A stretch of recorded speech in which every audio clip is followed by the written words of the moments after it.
है।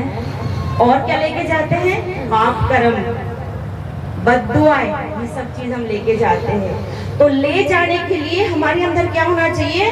ज्ञान होना चाहिए। कौन सा ज्ञान? परमात्मा ज्ञान। क्योंकि हमारे अंदर इतनी शक्ति नहीं है जो उस ज्ञान को मैं स्वरूप में ला सकूं, भगवान की इशारा को मैं स्वरूप में ला सकूं। भगवान ये कहता है कि कर्म कर तू और उसका प्रतिफल तुझे ऑटोमेटिक मिलेगा ही। दूसरी बात ये है कि भगवान कौन है? भगवान वो है जो सर्वधर्म के लोग इसको मानते, उसे कहते हैं भगवान। भगवान सर्वव्यापी नहीं है लेकिन सर्वज्ञ है, सर्वधर्म मान्य है, उसके कहते हैं भगवान। और वो कौन है? निराकार परमात्मा शिव।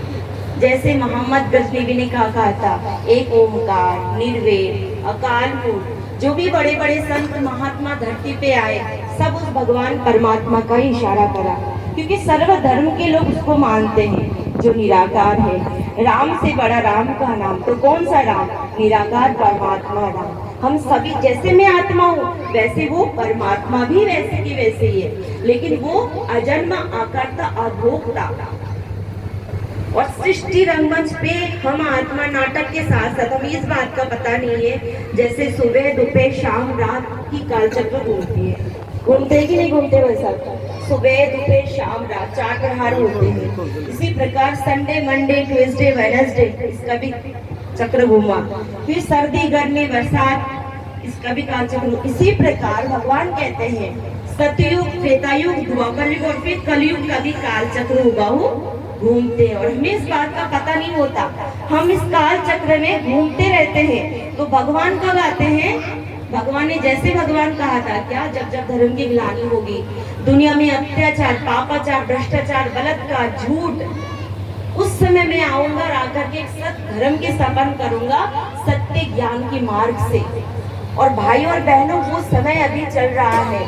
देखो, सतयुग में भगवान की आवश्यकता नहीं है, त्रेता युग में नहीं है, द्वापर युग में नहीं है, नेक्स्ट अभी कलयुग में आवश्यकता है भगवान, क्योंकि भगवान ने यही कहा था कि अभी वो समय चल रहा है। बहुत क्या बताऊं आपको, क्योंकि दिख रहा है संसार को, देखो आप कि संसार में लगता है ना कि हाँ सच में ज्ञान की आवश्यकता है। घर घर में कितनी अशांति, कितनी लोगों में टेंशन तनाव, तरह तरह की बीमारियां हैं, और कितनी दुख शांति संसार में, इतनी अस्पतालें बन रही, इतनी पागल खाना बनते जा रहे। तो ये सब क्या है?